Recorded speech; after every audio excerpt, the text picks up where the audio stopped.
guys, তোমাদের গলা funny comments গুলো পড়বো, লেটস গো।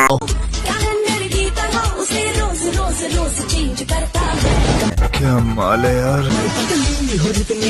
मजा उतना नशीला है, चलेगा जो भी है आंखों का कंट्रोल। तो चलिए शुरू करते हैं। কঙ্করদা মজা পাইছে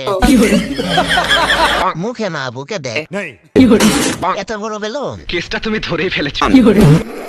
ভাই স্যার ওইটা আমি ধরবো, তুই ধরলি কেন? আর দুইটা না থাকলে নিশ্চিত পড়ে যেত। আর দুটো তো আমার, কিন্তু হাতের আঙ্গুল গুলো এত চিকন হলো কি করে? আমি প্রথমে মনে করছিলাম পিছন থেকে কেউ সাহায্য করছে। যার হাতে চাপ সে ভাগ্যবান। अब तुम लोग गलती से अगर नए हो तो सब्सक्राइब करो, वो जो लाल वाला बटन है उस पे अपने जीजा जी फेंक के मारो।